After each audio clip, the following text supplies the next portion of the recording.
Hey there everyone, Brian here. Quick update on the diesel.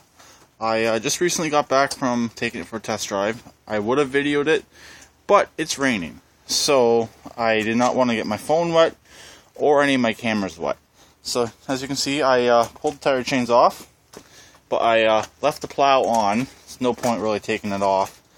And it actually did pretty good. With the weight up the front, it would still pull wheelies, but nowhere near as high as Starpuss said he was getting on his. Also, I do need to put the return spring at the bottom of the throttle plate. So just to help it go right down into when it goes to shut off. Because it's revving up fine, but going down and then to shut it off, it is sticking. So it just needs a little bit of an assist. But the battery's holding up good. I'm debating on my wiring though. Here is the key switch. Let me pull it out here. Didn't want to break nothing. That came with this engine. Not bad, but there's a few things about this I do not like. The primary thing is this does not have key on power. So there's no power in any of these wires when the key's turned on, which kind of sucks. So what I'm thinking about doing is, the wire here is more than long enough to reach up to where I'm going to have my ignition. So I'm going to actually cut it. I'm going to take back this plastic insulation here a bit.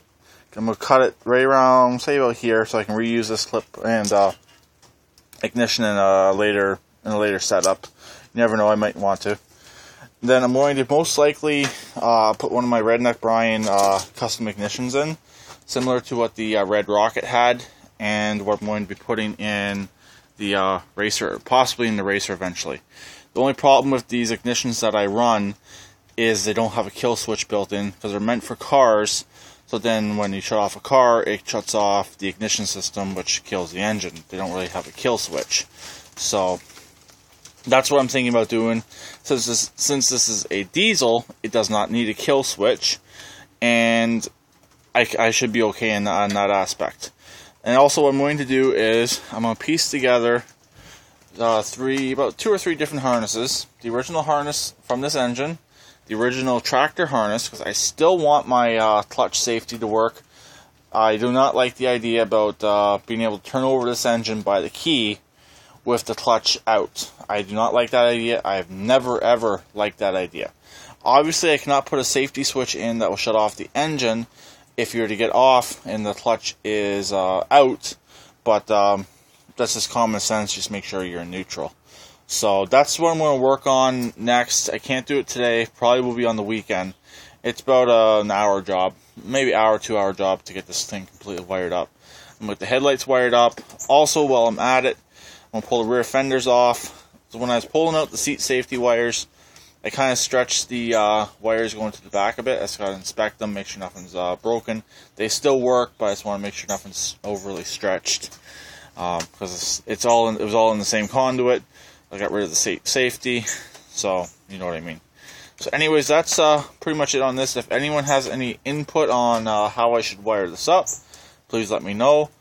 Also, I think I've decided about my exhaust. I am going to keep it like this. So it's running down still, but then I'm going to put another elbow, and I'm going to run it straight out the back. When it gets to the back, I'm probably going to dump it right around here. By then, it's actually quite cool already.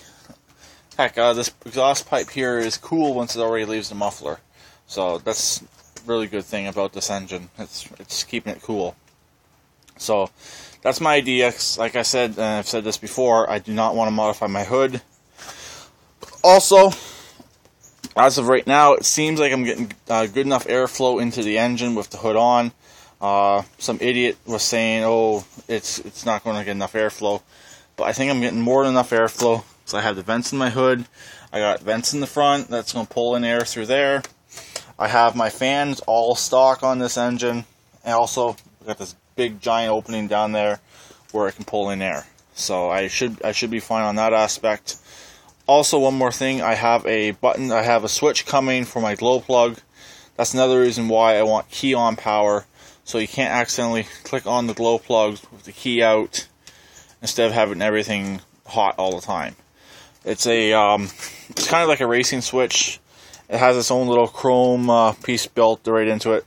probably going to remove the motor engagement and put it right there. Also, I want to hook back up my amp meter. That's part of the original harness that I want to reuse. The amp meter, the clutch, and a couple other little things. The wiring harness going out to the headlights. I'm going to strip out all the safeties other than obviously the clutch, and strip out the PTO, and anything non-essential will be stripped out of that harness, and it will be put back in. Then I will piece in this wiring for to start the engine and the charging system on the engine. That's 3 wires. You got your power feed right here, which is red. Your white's the starting wire, and your blue is the charging wire. So it's not that hard. So basically, the blue has to connect to the red eventually in the ignition system, and I'll go from there. So that's pretty much it for this video. I will talk to everyone later. Please keep it redneck like always, and please subscribe and comment.